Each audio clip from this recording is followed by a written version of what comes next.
Selamat pagi semuanya, kembali kita bertemu lagi dalam video mata kuliah biologi molekuler. Pada saat ini kita akan membahas tentang elektroforesis. Ini lanjutan dari materi kita sebelumnya tentang teknik PCR. Nah, kita pahami dulu apa yang dimaksud dengan elektroforesis. Elektroforesis ini dari dua kata, yaitu elektro dan foresis. Elektro kita sudah tahu sebagai artinya berhubungan dengan listrik atau aliran listrik. Foresis itu bahasa Yunani yang berarti membawa atau menyeberang. Nah, dalam elektroforesis ini ada gel atau koloid, suspensi partikel kecil dalam satu medium yang dipadatkan, nanti kita akan lihat sebentar, seperti gelatin. Nah, gel elektroforesis mengacu pada pemisahan partikel yang bermuatan yang terletak dalam gel ketika diberikan arus. Jadi akan ada perpindahan partikel berdasarkan muatan. Itu prinsip dasar dari elektroforesis. Nah, partikel yang bermuatan itu dapat digunakan DNA kalau kita melakukan ekstraksi DNA, asam amino, peptida, dan yang lain-lain. Nah, biasanya untuk elektroforesis DNA kita menggunakan elektroforesis vertikal, horizontal, sedangkan untuk protein, peptida, asam amino kita menggunakan yang elektroforesis vertikal atau SDSPH, sodium deodesil elektroforesis phase akrilamid. Gel akrilamid itu untuk apa? Nanti kita bahas pada pertemuan yang lain untuk elektroforesis asam amino atau peptida. Kita fokus pada elektroforesis DNA ketika kita selesai melakukan amplifikasi DNA dengan metode atau teknik PCR. Kita ingin ketahui apakah amplifikasi atau amplikon yang kita dapatkan gen tertentu dengan menggunakan primer tertentu pada saat PCR itu berhasil atau tidak. Biasanya ini pada PCR konvensional. Nah, ini pada dasarnya prinsip yang tadi. Ini ada elektroda negatif, ada elektroda positif. Di dalam sini ada cairan buffer. Ini chamber yang tadi, yang chamber ini.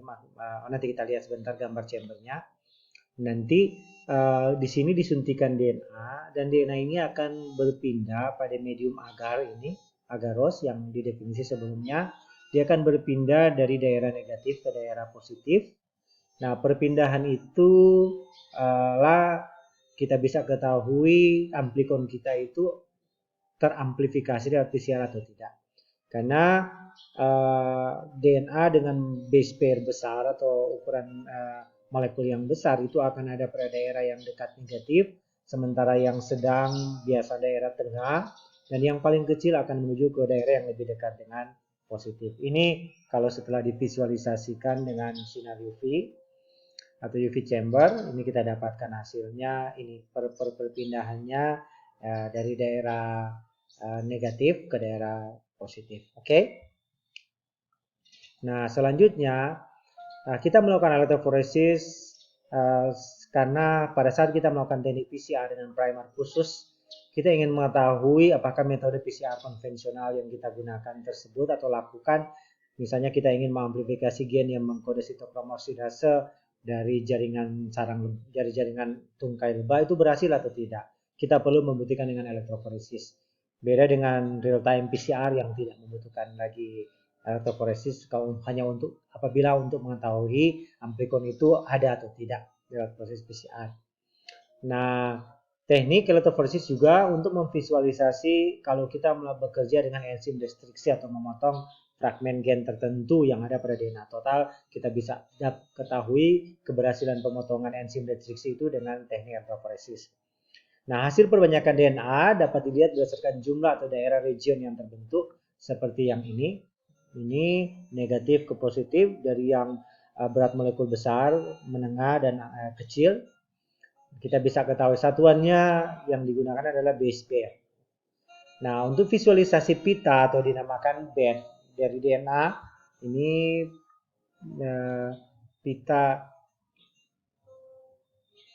pita-pita yang terbentuk,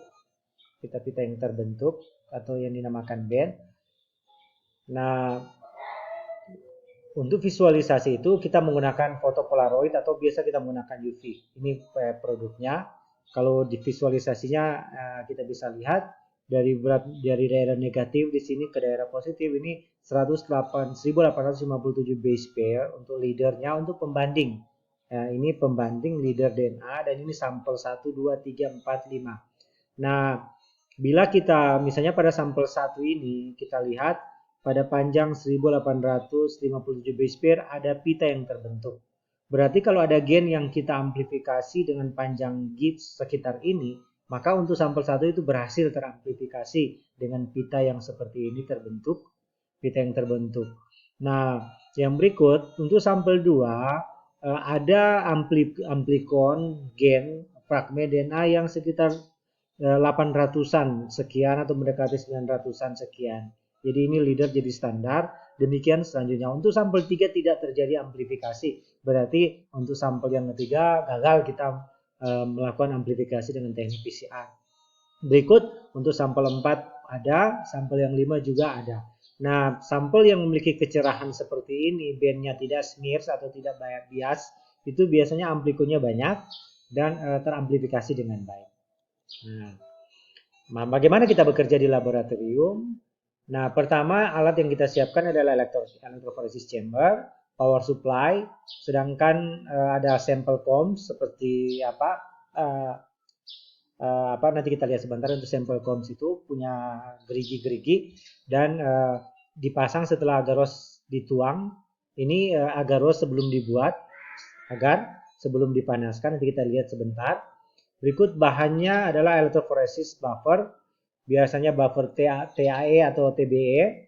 Baru ada loading buffer, biasanya mengandung gliserol supaya sampel jatuh ke dasar well dan mempunyai satu atau dua tracking dice yang bermigrasi pewarna. Berikut ethidium bromida, biasa yang digunakan cyber green. Hati-hati menggunakan cyber green karena dia bisa bersifat mutagen. Nah, seharusnya setelah penggunaan laboratorium penanganan sampah itu sangat penting agar tidak bersifat toksik atau mutagenik bagi praktikan atau peneliti. Berikut ada alat yang juga, ini alat transilluminator untuk melihat supaya kita melihat band-band yang terbentuk, kita harus menggunakan alat ini atau menggunakan UV juga bisa. Nah, ini chamber yang ada, ini COM yang saya katakan bergerigi tadi, baru ini daerah positif, di daerah yang negatif di bagian sini berarti. Berikut ini agaros block, baru ini tempat kita menyuntik atau menginjeksikan sampel dan leader. Ini bentuknya, ini gelnya ada yang ada di sini, ini buffer yang warna biru muda, ini buffer. Ini yang kalau vertikal, ini yang horizontal. Ini beberapa bahan yang digunakan untuk electrophoresis.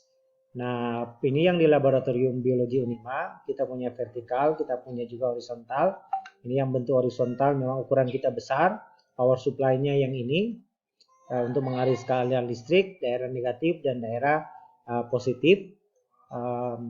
Selanjutnya ketika kita telah menginjeksikan sampel, baru kita hidupkan power supply-nya.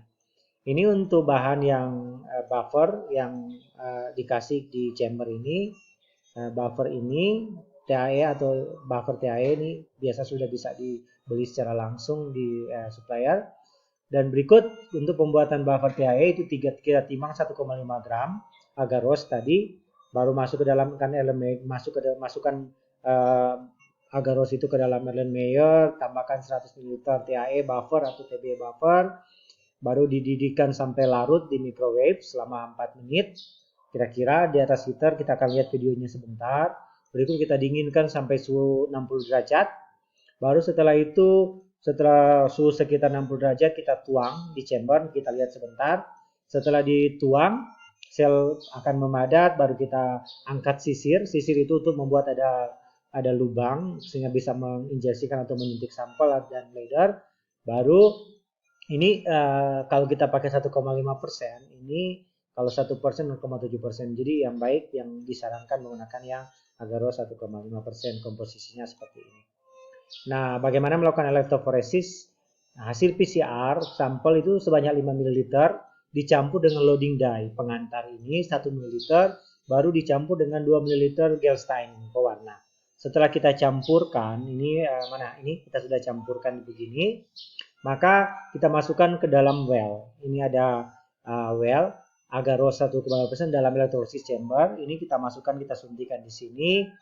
Baru kita beri marker atau leader itu sebanyak sebanyak 5 ml. Berikut kita nyalakan power supply seperti yang tadi. Baru kita tutup chambernya dan DNA akan bermigrasi dari yang negatif ke daerah yang positif. Jadi sudah ingat lagi, daerah negatif itu berat molekulnya besar, bukan berat molekul base pairnya besar, daerah yang positif itu semakin kecil, dan di tengah itu berat base pair yang menengah ukurannya. Setelah selesai terjadi migrasi migrasi di chamber elektroforesis, kita bisa lihat, kita ambil agarnya, pindahkan ke elektroforesis ke UV, sinari dengan lampu UV atau UV chamber, baru kita bisa foto dokumentasikan hasil elektroforesis kita. Nah, untuk lebih jelasnya kita akan lihat video ini. Nanti Anda bisa melihat video di sini. Yang dilakukan di laboratorium kita, di laboratorium biologi molekuler Universitas Negeri Manado. Misalnya kita lihat dulu untuk pembuatan agarose, bisa Anda lihat tuh pembuatan agarose. Nah, ini pembuatan agarosnya seperti ini. Agarose yang kita timbang tadi yang 1,5 gram tambah 100 ml TAE atau TBE buffer, kita panaskan dengan heater sampai dia mendekati mendidih. Nah, itu nanti selanjutnya sampai pada 60 derajat tadi kita tuang pada chamber elektroforesis. Oke. Selanjutnya kalau kita melakukan penuangan ke chamber setelah pembuatan agarose tadi, ini kita tuang kira-kira 60 derajat, kita tuang pada chamber elektroforesis. Setelah dituang pada chamber, ini kan ada comb yang kita pasang supaya nanti di sini ada sumur-sumur yang bisa kita menyuntik atau menginjeksikan beberapa sampel. Ini ada beberapa, bisa digunakan pada beberapa sampel, hitung saja jumlah comb yang ada, dan ada yang menggunakan leader. Nah, ini kita biarkan dia sampai beberapa lama sampai dia memadat. Sebelum memadat jangan dulu kita sentuh dan sebagainya supaya agarosnya itu memadat dengan sempurna. Ini power supply-nya, dia memadat dengan sempurna. Oke. Nah, selanjutnya kalau kita akan menyuntikkan sampel dan leader, kita suntikan. Kita lihat caranya seperti ini. Ketika kita suntikan, ya kita lihat kan ini sudah memadat. Setelah dia memadat, maka kita ambil sampel yang sudah kita preparasi tadi, sudah sedikit kita panaskan pakai termostat. Kita panaskan itu, dan selanjutnya nanti kita akan siapkan untuk menjuntik atau menginjeksikan ini. Kita ambil, sudah ada pewarna, loading dye dan sebagainya. Ini kita masih percampuran ini. Oke. Ada beberapa, kita lihat. Oke. Selanjutnya kita siapkan untuk kita ambil itu sudah disertai.